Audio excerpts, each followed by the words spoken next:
Semoga semua dalam keadaan sehat ya. Bersama dengan saya lagi, Dewa Bayu, di video pembelajaran Python untuk Big Data atas kerjasama Universitas Udayana dan Kementerian Informasi dan Informatika Republik Indonesia Kominfo dalam program Digital Talent Scholarship. Ya, pada video ini kita akan melihat beberapa tipe data, yang mana kita sudah mengenal tipe data string pada pembahasan sebelumnya, mencetak satu string.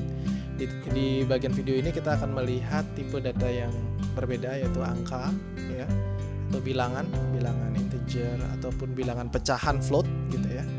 Kemudian kita juga akan melihat tipe data boolean dan bagaimana kita gunakan angka-angka atau nilai-nilai tersebut menggunakan operator. Jadi operator yang akan kita pelajari hari ini adalah operator aritmatika, operator relasional, dan yang terakhir adalah operator logika gitu ya. Semoga kalian bisa menyimak dalam 30 menit ke depan. Kita akan membahas tuntas terkait materi-materi tersebut. Literals itu adalah notasi untuk mensimbolkan nilai ya. Dapat berupa string, boolean, benar atau salah, ataupun angka. Ya, angka sendiri itu juga dibagi jadi dua. Selain boolean ada benar dan salah. Angka terdiri dari jenis integer atau yang kita sebut sebagai bilangan bulat, bilangan-bilangan tanpa koma. Yang satunya adalah float, adalah bilangan pecahan, bilangan dengan koma. Pada video sebelumnya kita sudah melihat bagaimana mencetak satu string. Ya, di video ini kita akan lihat selain string adalah angka. Contohnya di perintah yang pertama ini. Ada dua buah perintah. Coba Anda perhatikan betul apa perbedaan dari dua perintah tersebut. Yang pertama dengan tanda petik, yang kedua tanpa tanda petik. Ya. Kalau Anda ingat di video sebelumnya, saya membuat print, kemudian dalam kurung dan sebuah string akan ada pesan error, invalid syntax. Ya, kenapa seperti itu? Karena ketika kita ingin cetak string atau kalimat harus ada tanda petik. Tapi kode ini tidak akan error. Ya, kenapa tidak error? Kenapa berbeda dengan yang contoh sebelumnya? Karena yang dicetak ini adalah angka. Ya, jadi print 2 yang kedua itu adalah angka, sedangkan print yang pertama dengan tanda petik adalah string. Nah, lalu apa bedanya 2 sebagai string dan 2 sebagai angka? Tentu saja jika dia adalah sebuah string, atau juga karena ini adalah satu karakter, dia disebut sebagai satu karakter, maka karakter itu tidak bisa dilakukan operasi matematika atau aritmatika. Misal A tidak bisa dikali 2 ya. Begitu juga dengan karakter 2, meskipun 2 itu adalah angka, namun kalau kita membuatnya sebagai dalam tanda petik, maka dia adalah karakter, dan karakter tidak bisa dilakukan operasi matematika seperti itu.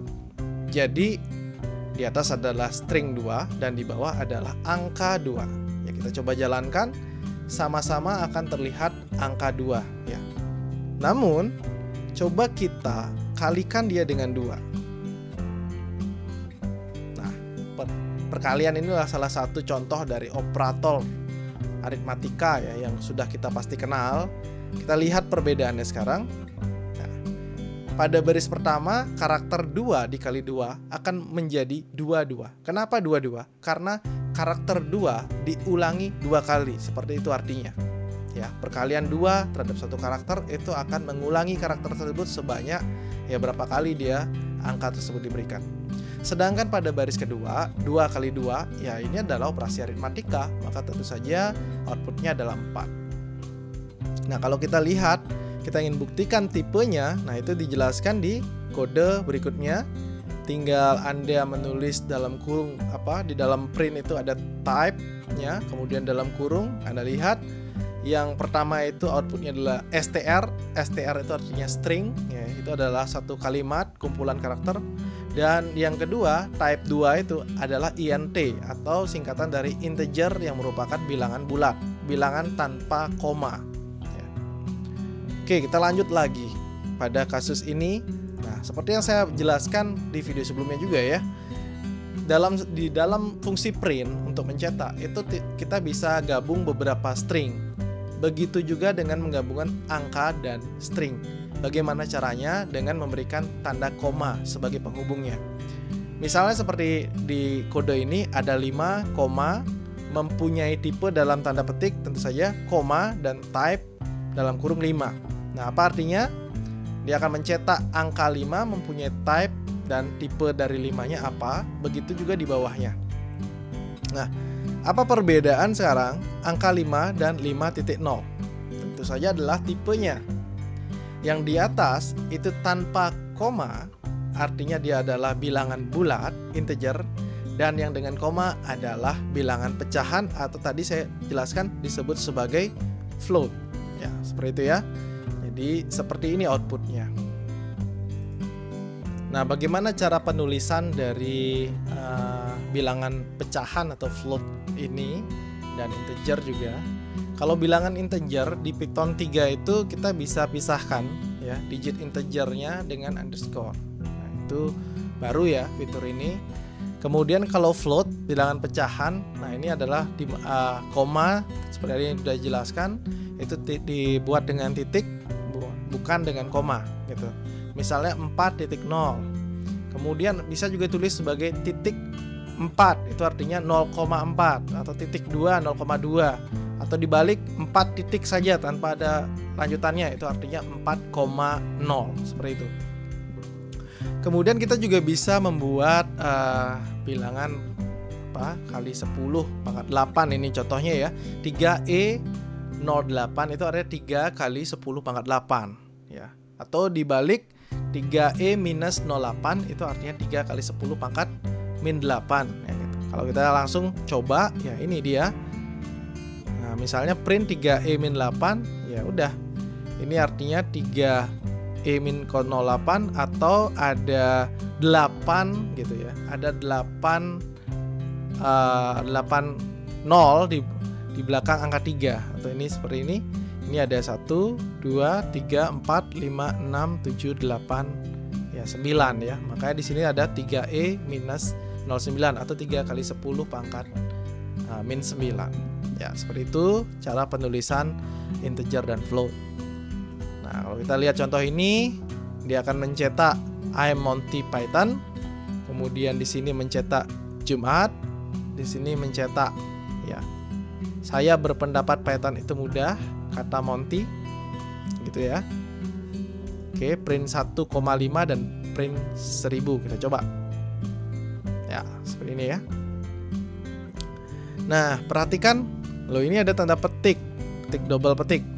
Tanpa ada garing. Ya bisa, tapi Anda harus pakai tanda petiknya 1 ya, jangan tanda petiknya ada 2. Nah, itu bikin dia error atau Anda harus pakai garis miring. Tapi kalau Anda nggak mau tulis garis miring supaya mungkin nggak enak dilihat ya, kasih tanda petik 1 masih bisa ya. Oke, lanjut lagi, kita juga bisa mencetak print kosong ya atau string kosong ya. Kosong itu sendiri ya string juga ya, string kosong ya, contoh seperti ini. Atau tadi sudah kita lihat juga kita bisa mencetak ya benar-benar kosong gitu ya, tanpa ada dalam tanda petik. Ini mencetak null, kalau ini mencetak string kosong ya. Oke, itu sudah kita lihat ya tipe bilangan angka terdiri dari integer dan float atau bilangan pecahan. Nah, sekarang tipe bilangan boolean. Nah, tipe bilangan boolean ini punya 2 kemungkinan nilai, benar atau salah, atau juga 1 atau 0 gitu ya. Nah, kalau kita cetak itu print true, print false ya, print benar, print salah, atau bisa kita ada operasi relasional seperti print 3 lebih besar pada 0. Nah, ini bernilai benar atau salah? Tentu saja benar ya, atau sebaliknya 0 lebih besar daripada 3 maka bernilai salah. Jadi harusnya tercetak true false atau 10 10. Kita lihat saja. Ya, seperti itu ya, true false. Oke, ada juga non ya atau null tadi. Ya, nggak mencetak apa-apa, non gitu ya.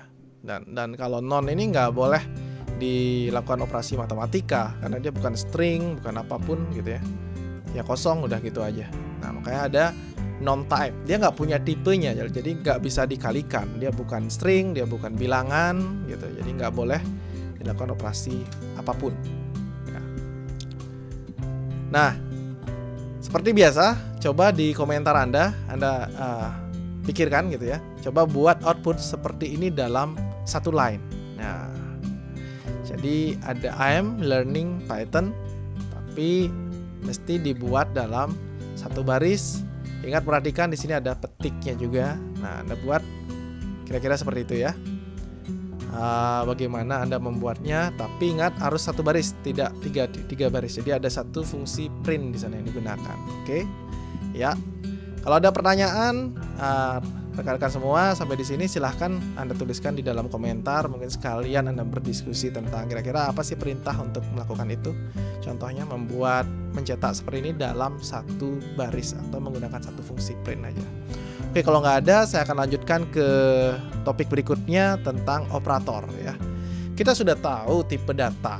Kita sudah tahu tipe data string, kita sudah tahu tipe data bilangan, ya ada integer dan float, dan terakhir kita tahu tipe data dari boolean, bisa bernilai benar atau salah, yang mana itu biasanya digunakan dalam operator relasional. Lalu apa operator yang dikenal dalam Python? Tadi saya mengatakan operator relasional, operator aritmatika ya, perkalian tadi ada contohnya. Nah, tentu saja ada operator aritmatika yang ya sama aja ya dengan matematika biasa. Dia kenal plus, penjumlahan, dia kenal pengurangan, dia kenal perkalian juga dengan tanda star, kemudian dia mengenal pembagian ya. Cuman yang perlu diperhatikan dalam operasi pembagian ini adalah operasi bilangan pecahan ya. Jadi kalau ada suatu bilangan dilakukan operasi pembagian, walaupun dia integer, dia akan menjadi satu tipe pecahan atau float. Nah, kemudian ada juga modulo atau sisa hasil bagi. Misalnya 5 dibagi 2, nah 5/2, 5 bagi 2. Nah, itu kan hasilnya akan 2, gitu ya. 5 bagi 2 berarti 2,5. Tapi kalau 5 modulo 2, nah itu hasilnya adalah 1. Nah, kenapa 1? Karena sisa hasil bagi dari 5 bagi 2 itu adalah 1 gitu. Contoh lainnya 7 modulo 4. Nah, 7 modulo 4 sisa hasil baginya berapa? Ya, tentu saja 3. Jadi simpelnya kalau Anda masih bingung dengan bagaimana menghitung modulo, ya Anda kurangi saja bilangan itu dengan pembaginya sampai dia tidak minus. Misalnya 7 tadi, 7 dikurangi 7 modulo 4, 7 dikurangi 4 itu kan 3. 3 dikurangi 4 akan jadi minus, jadi nggak boleh dikurangi lagi. Jadi sisanya ya 3 gitu.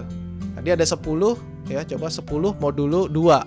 Nah, kalau kita kurangi terus 10 kurang 2, 8, kurang 2, 6, kurang 2, 4, kurang 2, 2, kurang 2, 0. Jadi berapa kali itu pengurangan dilakukan? 5 kali ya. Maka hasil baginya adalah 5.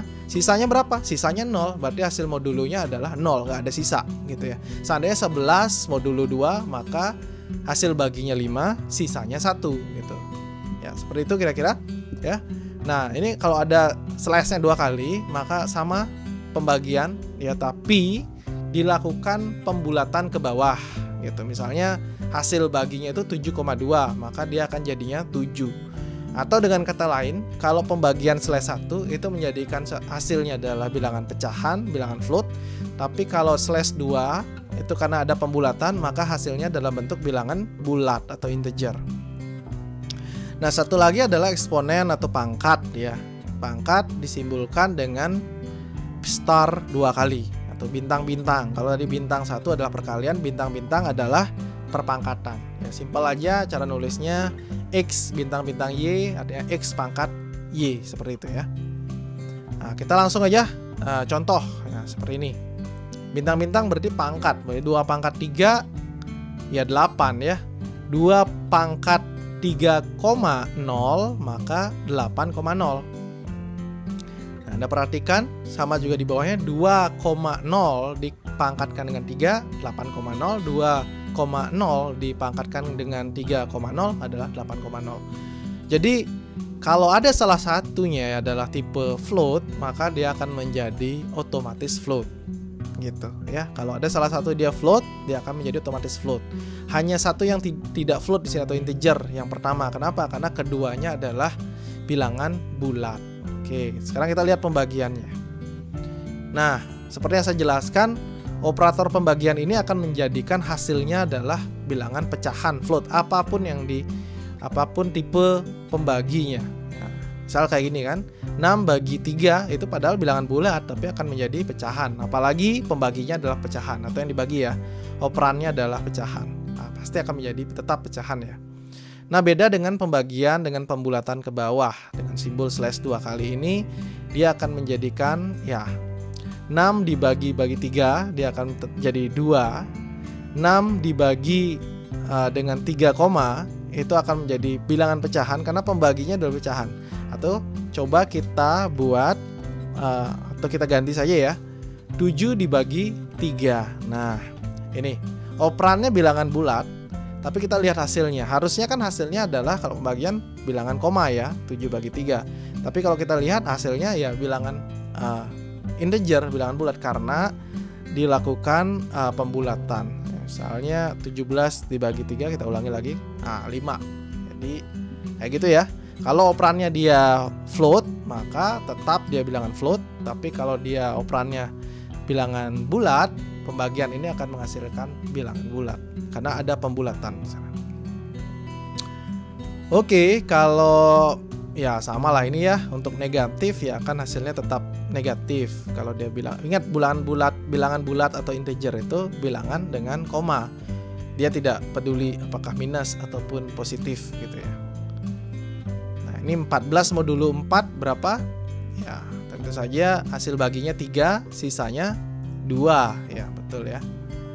Nah, min 4 ditambah 4 harusnya 0 ya, min 4,0 ditambah 8 dia akan menjadi float. Ingat, apapun operator aritmatika kalau sudah dengan float dia akan menjadi float. Itu untuk dicatat. Siapa tahu Anda ingin mengikuti nanti sertifikasi PCAP yang saya jelaskan di video pertama, maka hal-hal ini cukup penting atau bisa dibilang sebagai ya soal bonus gitu ya. Tidak terlalu sulit. Nah, ada urutan operator seperti yang Anda ketahui di aritmatika, ada urutannya. Misalnya ada penjumlahan, perkalian, pembagian, yang mana lebih dulu dilakukan gitu ya. Ya sama ya. Sama saja dengan apa yang sudah Anda pelajari dulu ketika sekolah gitu ya. Nah, yang mana dulu dikerjakan? Yang pertama dikerjakan adalah unary. Unary itu adalah operator yang terhubung ke satu operan saja. Jadi ini bukan jumlah tapi plus ataupun minus ya. Biasanya plus nggak kita tulis, tapi biasa minus 5, maka 5 diminuskan dulu ya. Jadi minus itu sendiri adalah operator ya. Kemudian pangkat. Baru prioritas ketiga itu ada perkalian, pembagian, dan modulo. Prioritas keempat baru ada penjumlahan, pengurangan atau operator binary gitu ya. Nah, seperti itu. Lalu bagaimana kalau ada operator yang satu level, satu prioritas muncul? Maka ya tinggal dibaca dari kiri gitu aja. Nah, misalnya ini contoh langsung. Agak ribet ya bacanya. Dari mana kita baca ini? 5 kali di dalam kurung ada 25. Ya biasa, kalau ada kurung ya kurungnya dikerjakan dulu. Saya kira itu sudah jelas ya. 25 modulo 13 berapa? Boleh saya pakai catatan saja ya, biar tidak membingungkan kita. Oke, 25 modulo 13 berapa? Adalah 12 ya. 12, jadi ditambah dengan 100. Kita jangan lupa 5 dikali hasil modulonya 12 ditambah dengan 100, kemudian dibagi dengan 2 dikali 13, kan karena ada kurung dia akan dikerjakan terlebih dahulu, jadi 26. Kemudian jangan lupa ada kurung ini dengan kurungnya hasil modulo ya. Oke, saya bikin aja kurungnya dulu supaya nggak bingung kita. Banyak sekali kurungnya ternyata. Saya boleh buat seperti ini. Ini tadi hasil modulonya, boleh saya tutup. Kemudian 100-nya boleh saya tutup juga. Dan berarti ini tutup dan ini ditutup lagi gitu ya. Nah, oke, 26. Kemudian baru dibagi dengan 2 dan ini tutup yang terakhir. Oke, kita lihat. Oke, 2 kali 13, kemudian ya ini tutup yang ini dan ya sudah ya. Jadi seperti ini. Berapa hasilnya? Yang mana kita kerjakan terlebih dahulu. Nah, ini karena ada kurung. Ya, seperti biasa, kurung dikerjakan terlebih dahulu gitu kan ya. Maka ini menjadi 112. Nah, gitu kan. Jadi 112. Kemudian 112 dibagi dengan 26. Ya, berapa jumlahnya itu? Kita pakai kalkulator saja. 112 dibagi dengan 26. Ya, itu ya. Jadinya 4,3 ya.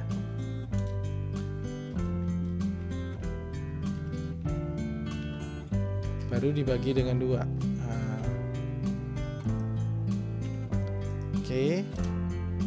Langsung aja 4,3 dikali dengan 5 21. Nah, baru dibagi dengan 2 dan itu adalah pembagian pembulatan ke bawah. Jadinya 10. Nah, kita coba. Benar nggak? Iya, 10 ya. 10,0. Nah, kenapa ada menjadi float?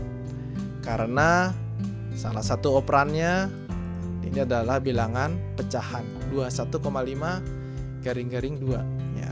Jadi 10,0 betul ya. Kalau di sini adalah bilangan bulat, bagi bilangan bulat ya dia tetap akan menjadi bilangan bulat. Ingat itu pembagian dengan pembulatan. Oke, gitu. Nggak rumit sebenarnya ya. Ini yang bikin rumit karena kurungnya banyak banget. Jadi pelan-pelan aja, sesuai urutannya, sesuai prioritasnya Anda coba kerjakan. Dan coba kalian bahas di dalam komentar, kira-kira perintah ini outputnya apa sih ya? Outputnya apa sih? Dan coba Anda lakukan perhitungan biasa aja, nggak usah dibikin programnya ya, nggak usah di coding. Jadi coba Anda pikirkan, jangan buru-buru suruh komputer untuk berpikir. Jadi coba Anda temukan dulu. Oke ya. Lanjut lagi, tadi kita sudah kenal operator aritmatika. Sekarang ada operator relasional. Operator relasional itu operator yang membandingkan dua buah operan. Jadi tipenya otomatis adalah boolean atau benar, salah. Ya, seperti tadi sudah kita lihat, apakah 0 lebih besar daripada 3 ya. Ada lebih besar, lebih kecil, lebih besar sama dengan, lebih kecil sama dengan, dan sama dengan. Nah, ini coba perhatikan, sama dengan ditulis dengan sama dengan, sama dengan. Kemudian ada tidak sama dengan, tanda seru dengan sama dengan. Nah, saya ingin Anda mengingat betul sama dengan ini. Jangan dibingungkan dengan sama dengan satu saja. Kalau sama dengannya satu saja, itu sama dengan memberikan nilai ke sebuah variabel, gitu ya. Memberikan nilai ke sebuah variabel. Sedangkan kalau sama dengannya 2, itu artinya membandingkan dua buah variabel, dua buah bilangan, dua buah nilai gitu ya. Atau bisa kita bilang 5 sama dengan 2, apakah 5 sama dengan 2? Jadi jawabannya bisa benar atau salah gitu ya. Tentu saja jawabannya adalah salah. Oke, ini adalah perintah inputan ya. Kita belum bahas ini, kita akan bahas di video berikutnya. Tapi sementara Anda terima saja dulu. Ini menerima inputan ke dalam sistem. Oke, kita coba contoh langsung ya. Jadi kita akan masukkan angka-angka, misalnya 2, 7, 3, 9 D-nya. Maka ada pertanyaan di sini, apakah A sama dengan B? Nilainya adalah false. Ya, ini dia perintahnya. Jadi dia mencetak dulu string A sama dengan B, koma, baru dilakukan operasi kayak gini, apakah A sama dengan B? Apakah A sama dengan B? Jadi nilainya bisa benar, bisa salah. Karena A-nya 2 dan B-nya 7, maka tentu saja jawabannya adalah false. Gitu ya. Saya kira ini nggak sulit ya, nggak sulit. Anda tinggal masukkan saja angkanya, ganti nilai A yang ada di sini B, C dengan D, dengan apa angka-angka yang kita inputkan, kemudian Anda bandingkan dia dengan operator yang tertulis di sana, maka Anda bisa temukan apakah nilainya false atau true, gitu ya. Simple gitu aja. Dan operator yang ketiga, kita lanjut saja langsung karena sudah cukup panjang ternyata video ini. Operator logika. Nah, operator logika itu simple, sederhananya sih ada 3 ya. Sebenarnya ada beberapa, ada banyak, tapi yang umum kita pakai itu ada 3 dalam pemrograman. And or not, dan atau tidak gitu ya. Ya kalau kita bikin tabelnya itu kayak gini gitu ya. Ya ada argumen A, argumen B, dan apa hasil dari operator logika tersebut. Nah, singkatnya aja, kalau dia operator logika N itu akan bernilai benar atau true kalau kedua argumennya bernilai benar ya, kayak gitu. Misal, hari ini hujan dan saya mengenakan jas hujan. Nah, misalnya ternyata faktanya saya nggak pakai jas hujan, tapi hari ini hujan ya, maka pernyataan yang tadi saya sampaikan tuh benar atau salah? Ya seharusnya Anda jawab salah. Kenapa? Karena benar hujan, tapi kenyataannya saya nggak pakai jas hujan ya. Jadi kalimat yang tadi saya sampaikan, hari ini hujan dan saya pakai jas hujan, keduanya harus bernilai benar untuk menyatakan kalimat tersebut benar. Nah, kalau operator logika sih cukup minimal salah satunya benar, dia akan bernilai benar. Nah, ini Anda lihat, false true menjadi true, true false menjadi true, true true menjadi true, dan dia hanya akan bernilai salah ketika keduanya salah. Saya adalah seorang dosen atau saya adalah seorang mahasiswa. Ya, saya bukan mahasiswa, tapi saya orang dosen. Maka kalimat itu juga bernilai benar, ya. Gitu. Beda dengan saya adalah seorang mahasiswa atau saya adalah seorang pencari kerja. Nah, kedua kalimat atau argumen itu bernilai salah, maka kalimat itu adalah false atau salah. Nah, kalau not tinggal dibalikkan saja ya. Dibalikkan saja. Kalau yang false jadi true, true menjadi false. Oke. Seperti itu contohnya. Nah, ini contoh kasusnya. Jadi true atau false itu sebenarnya kita bisa ganti sebagai nilai 1 atau 0, bukan 2, karena dia hanya kenal 1, 0. 1 itu benar, true, dan 0 itu false, salah ya. Nah, ini misalnya. Apakah yang dicetak dalam perintah ini? Nah, coba kita latihan lagi menggunakan notepad ya. Nah, di sini ditanya ya, ini ada dalam kurung dan dalam kurung. Oke, ada dalam kurung baru ini gitu ya. Oke. Simpel aja. Apakah X sama dengan Y? Ya, X-nya 1, Y-nya 0, tentu jawabannya salah. And apakah X sama dengan Y lagi? Tentu saja jawabannya salah lagi gitu ya. Nah, kemudian or not. Apakah X sama dengan Y? Iya, salah lagi gitu. Cuman, nah ini ada not-nya. Sehingga kita coba lihat ini dulu. Salah dan salah akan bernilai salah. Or not salah membalikkan nilai dari 0 menjadi 1. Dan dari rumusnya tadi operator or, minimal 1 ada benar 1, dia akan bernilai 1. Cuman kita lihat apa yang dicetak. Yang dicetak adalah not Z. Jadi yang tadi kita hitung itu adalah Z. Dalam perhitungan ini Z sama dengan gitu ya. Kemudian yang dicetak adalah not Z. Berarti yang dicetak adalah, ya benar, yang dicetak kebalikan dari 1 itu adalah 0 ya. Itu kita buktikan. Ya, betul ya. 0 atau salah atau false. Jadi gitu rekan-rekan semua. Jadi kalau kita ingin belajar, jangan buru-buru untuk mengetikkan kode programnya. Coba kita buat dulu dalam coretan-coretan atau dalam notepad atau catatan kalian. Kemudian kalian buktikan lagi dengan menjalankan programnya. Kalian paham alur ceritanya, kalian paham logikanya, kalian bisa membuat programnya. Bagaimana? Apakah semua bisa dipahami? Ya mudah-mudahan semua paham apa apa yang sudah disampaikan tadi ya. Tapi jika masih ada pertanyaan, jangan sungkan-sungkan untuk memberikan komentar ya. Pertanyaan Anda dalam komentar. Kemudian jangan lupa untuk subscribe dan like juga video ini supaya kalian mendapatkan notifikasi dari video yang akan dibuat berikutnya. Tetap jaga kesehatan dan tetap jaga semangat untuk belajar. Sampai ketemu lagi di video pembelajaran berikutnya.